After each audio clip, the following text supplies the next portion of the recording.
Assalamualaikum warahmatullahi wabarakatuh. Saya Rana Juliani dari Fakultas Hukum semester 3. Di sini saya akan mereview jurnal kelima, yaitu tentang penerapan sanksi pidana bagi pelaku tindak pidana anak, yang disusun oleh Bilher Hutayenhan dari Fakultas Hukum Universitas Turnagaja Bontang.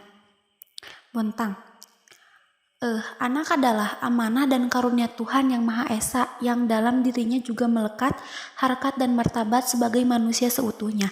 Anak adalah tunas, potensi, dan generasi muda, penerus cita-cita perjuangan bangsa, memiliki peran strategis dan mempunyai ciri dan sifat khusus yang menjamin kelangsungan eksistensi bangsa negara pada masa depan.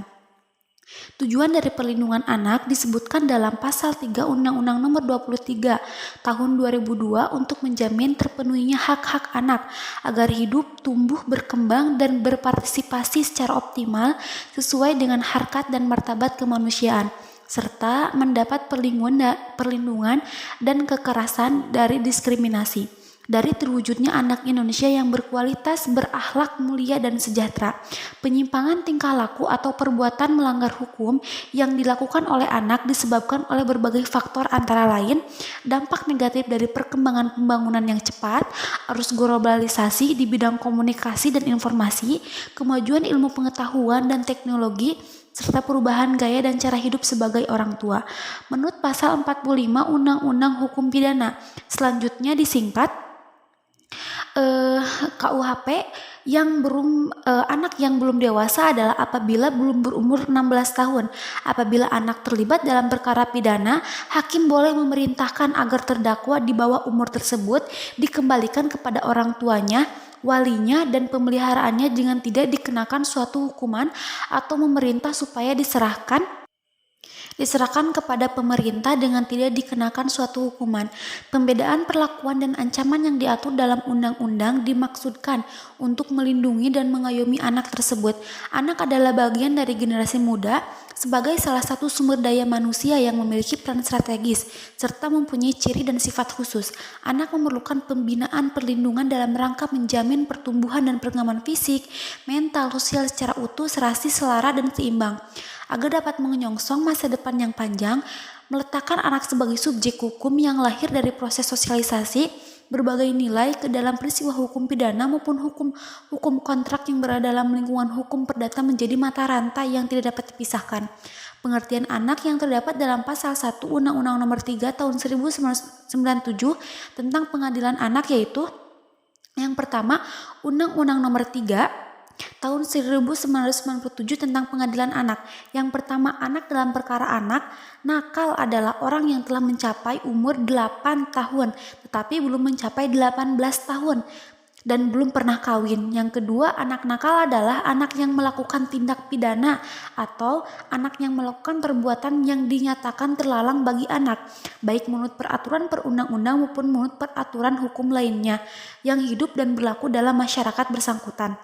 Sedangkan pengertian anak yang terdapat dalam Pasal 45 KUHP yaitu anak yang belum dewasa apabila belum berumur 16 tahun.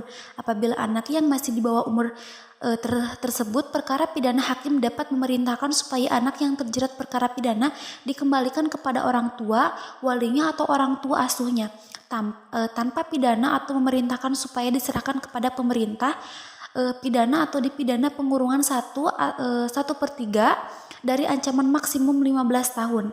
Hak dan kewajiban anak. Anak dalam pengasuhan orang tua, wali, atau pihak manapun yang bertanggung jawab memiliki hak seperti berikut. Yang pertama, anak berhak atas kesejahteraan, perawatan, asuhan, bimbingan berdasarkan kasih sayang, baik dalam keluarganya maupun di dalam asuhan khusus untuk tumbuh dan berkembang dengan wajar. Yang kedua, anak atas pelayanan untuk mengembangkan kemampuan dan kehidupan sosialnya sesuai dengan kebudayaan dan kepribadian bangsa untuk menjadi warga negara yang baik dan berguna. Pemidanaan terhadap anak di bawah umur ini diatur dalam Pasal 45 KUHP menyatakan bahwa dalam menuntut orang yang belum cukup umur karena melakukan perbuatan sebelum 16 tahun, hakim dapat memerintah supaya yang bersalah dikembalikan kepada orang tua, walinya, atau pemeliharanya tanpa pidana apapun, atau pemeliharaan supaya yang bersalah diserahkan kepada pemerintah tanpa pidana apapun, yaitu jika perbuatan merupakan kejahatan atau salah satu pelanggaran. Undang-Undang Nomor 3 Tahun 1997 tentang Pengadilan Anak tidak mengikuti ketentuan pidana pada pasal 10 KUHP dan membuat sanksinya secara tersendiri. Pidana pokok yang dapat dijatuhkan kepada anak nakal terdapat dalam pasal 23 ayat 2 Undang-Undang Nomor 3 Tahun 1997, ialah pidana penjara, pidana kurungan, pidana denda, dan pidana pengawasan. Pidana tambahan bagi anak nakal dapat berupa perampasan barang tertentu dan atau pembayaran ganti rugi. Pemidanaan ialah upaya untuk menyadarkan terpidana agar menyesali perbuatannya dan mengembalikannya menjadi warga masyarakat yang baik, taat pada hukum, menjunjung tinggi nilai-nilai norma sosial dan keagamaan, sehingga tercapai kehidupan masyarakat yang aman, tertib, dan damai.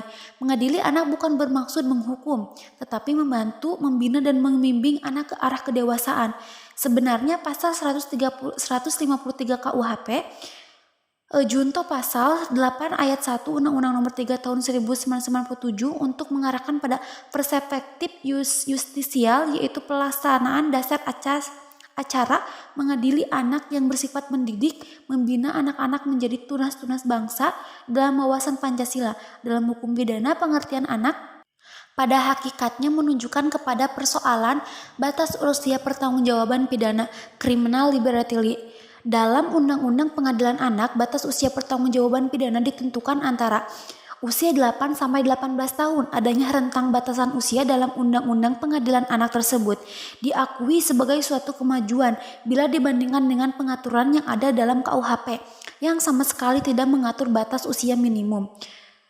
Tujuan peradilan anak menurut Husrianin Susboroto 1971 adalah memperbaiki dan mencegah, bukan untuk semata-mata menghukum.